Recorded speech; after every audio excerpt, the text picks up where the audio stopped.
O desejado de todas as nações. Capítulo 57. Uma coisa te falta. Este capítulo se baseia em Mateus capítulo 19, versos 16 a 22, Marcos capítulo 10, versos 17 a 22 e Lucas capítulo 18, versos 18 a 23.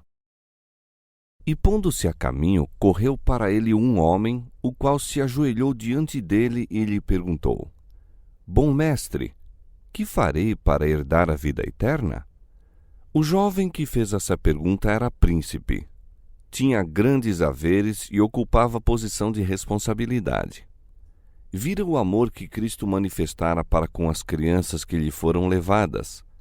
Viu quão ternamente as recebera e tomara nos braços, e o coração encheu-se-lhes de amor para com o Salvador. Sentiu o desejo de ser seu discípulo. Tão profundamente movido foi, que ao seguir Cristo seu caminho, correu após ele e, ajoelhando-se-lhe aos pés, dirigiu com sinceridade e fervor a pergunta tão importante para a sua alma e a de toda criatura humana: Bom mestre, que farei para herdar a vida eterna? Por que me chamas bom?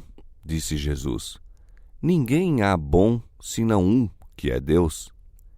Jesus desejava provar a sinceridade do príncipe e verificar em que sentido o considerava bom. Compreenderia ele que aquele a quem falava era o Filho de Deus? Qual o verdadeiro sentimento de seu coração? Esse príncipe tinha em alta conta sua própria justiça. Não pensava, na verdade, que faltasse em qualquer coisa. Contudo, não estava de todo satisfeito. Sentia a falta de algo que não possuía. Não poderia Jesus abençoá-lo assim como fizera às criancinhas e satisfazer-lhe a necessidade da alma? Em resposta a essa pergunta, Jesus lhe disse que a obediência aos mandamentos de Deus era necessária se ele queria obter a vida eterna. E citou vários dos mandamentos que mostram os deveres do homem para com seus semelhantes. A resposta do mancebo foi positiva. Tudo isso tenho guardado desde a minha mocidade. Que me falta ainda? Cristo contemplou o moço como a ler-lhe a vida e a sondar-lhe o caráter. Amou-o e ansiou dar-lhe aquela paz, graça e alegria que lhe haviam de mudar essencialmente o caráter. Falta-te uma coisa, disse. Vai, vende tudo quanto tens e dá-o aos pobres, e terás um tesouro no céu. E vem e segue-me. Cristo foi atraído para esse jovem. Sabia ser ele sincero em sua declaração: tudo isso guardei desde a minha mocidade. O Redentor almejou criar nele aquele discernimento que o habilitaria a ver a necessidade da devoção da alma e da bondade cristã. Anelou ver-lhe um coração humilde e contrito, consciente do supremo amor a ser dedicado a Deus e ocultando a própria deficiência na perfeição de Cristo. Jesus viu nesse príncipe exatamente o auxílio de que necessitava caso se viesse a tornar seu cooperador na obra da salvação. Se se colocasse sob a direção de Cristo, seria uma força para o bem. O príncipe poderia, de maneira notável, haver representado o Salvador, pois era dotado de qualidade que, uma vez unido a Jesus, o habilitariam a tornar-se uma força divina entre os homens. Cristo, lendo-lhe o caráter, o amou. No coração do moço estava desabrochando o amor para com Cristo, pois amor suscita amor. Jesus anelou vê-lo como coobreiro seu. Ansiou torná-lo semelhante a si próprio, um espelho em que se refletisse a semelhança divina. Anelou desenvolver-lhe a excelência do caráter e santificá-lo para o serviço do Mestre. Houvesse esse príncipe se entregado então a Cristo e teria crescido na atmosfera de sua presença. Houvesse feito essa escolha, e quão diferente teria sido o seu futuro. Falta-te uma coisa, disse Jesus. Se queres ser perfeito, vai, vende tudo o que tens e dá aos pobres, e terás um tesouro no céu. E vem e segue-me. Cristo leu no coração do príncipe. Uma só coisa lhe faltava, mas essa era um princípio vital. Carecia do amor de Deus na alma. Essa falta, a menos que fosse suprida, demonstrar-se-ia fatal para ele. Toda a sua natureza se corromperia. Com a condescendência fortalecer-se-ia o egoísmo. Para que recebesse o amor de Deus, deveria ser subjugado seu supremo amor do próprio eu. Cristo submeteu esse homem a uma prova. Chamou-o a escolher entre o tesouro celestial e a mundana grandeza. Era-lhes assegurado o tesouro celeste, caso seguisse a Cristo. Devia, porém, render o próprio eu, entregar a vontade à direção de Cristo. A própria santidade de Deus foi-lhe oferecida.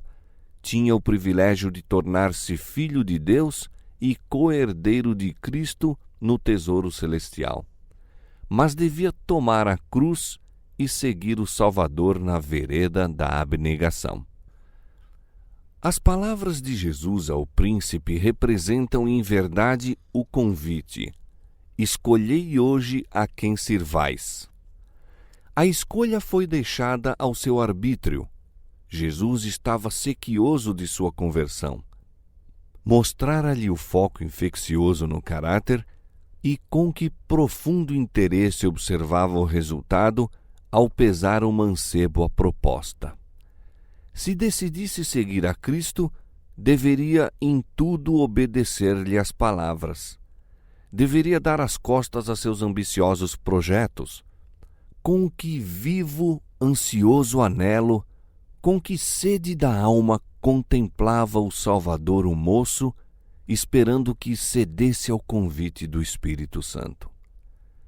Cristo apresentou os únicos termos que poderiam colocar o príncipe em condições de aperfeiçoar o caráter cristão. Suas palavras eram palavras de sabedoria, conquanto parecessem severas e exigentes. Aceitá-las e obedecer-lhes era a única esperança de salvação para o jovem. Sua elevada posição e os bens que possuía estavam exercendo em seu caráter uma sutil influência para o mal. Se acariciados, suplantariam a Deus em suas afeições. Reter do Senhor pouco ou muito era conservar aquilo que lhe diminuiria a força e a eficiência moral, pois se as coisas deste mundo são nutridas, embora incertas e sem valor, tornar-se-ão de todo absorventes. O príncipe foi pronto em discernir o que as palavras de Cristo envolviam e ficou triste. Houvesse compreendido o valor do dom oferecido, e desde logo se teria alistado entre os seguidores de Cristo. Era membro honrado do Conselho dos Judeus, e Satanás o estava tentando com lisonjeiras perspectivas quanto ao futuro. Queria o tesouro celestial, mas desejava igualmente as vantagens temporais que as riquezas lhe trariam. Entristeceu-se de que existissem essas condições. Queria a vida eterna, mas não estava disposto a fazer o sacrifício. O custo da vida eterna afigurou-se-lhe demasiado grande e retirou-se triste, porque possuía muitas propriedades. Sua afirmação de haver observado a lei divina era um engano. Mostrou que as riquezas eram seu ídolo. Não podia guardar os mandamentos de Deus enquanto o mundo ocupasse o primeiro lugar em suas afeições. Amava os dons divinos mais que o próprio doador. Cristo oferecera ao mancebo a convivência com ele. Segue-me, disse, mas o Salvador não era tanto para ele como seu próprio nome entre os homens ou os bens que possuía.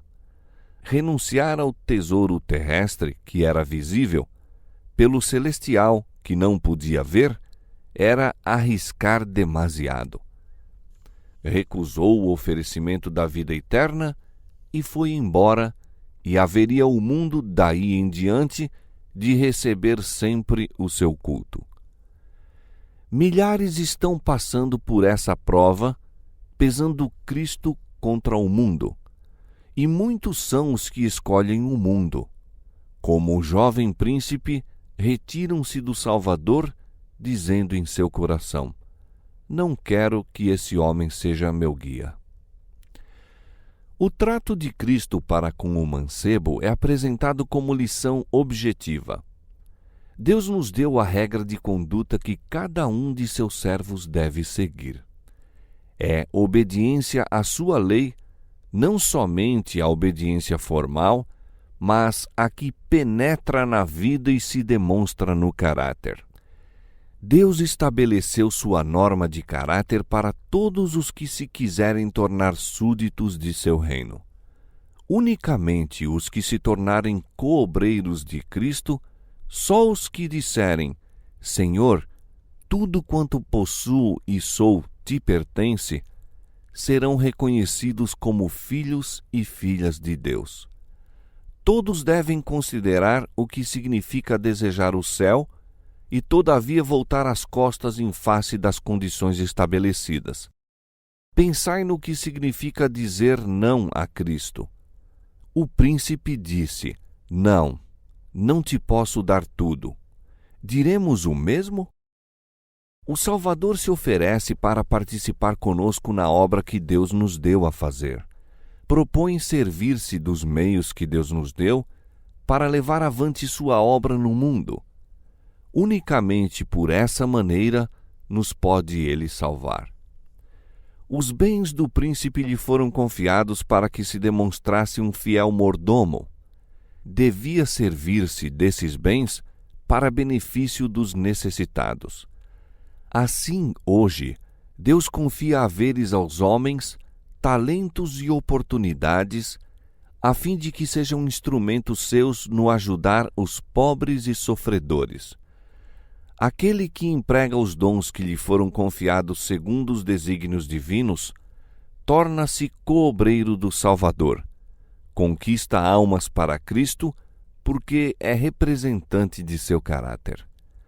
Para os que, como um jovem príncipe, ocupam altas posições de confiança e têm grandes riquezas, talvez se afigure demasiado grande o sacrifício de abandonar tudo a fim de seguir a Cristo.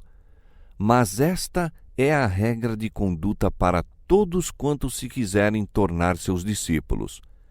Coisa alguma menos que obediência pode ser aceita. A entrega do próprio eu é a essência dos ensinos de Cristo. É por vezes apresentada em linguagem que se afigura autoritária, porque não há outro modo de salvar homens senão cortar fora as coisas que, mantidas, aviltarão todo o ser. Quando os seguidores de Cristo lhe devolvem o que lhe é devido, estão acumulando tesouro que lhe será entregue quando ouvirem as palavras: bem está, bom e fiel servo, entra no gozo do teu Senhor. O qual, pelo gozo que lhe estava proposto, suportou a cruz, desprezando a afronta, e assentou-se à destra do trono de Deus.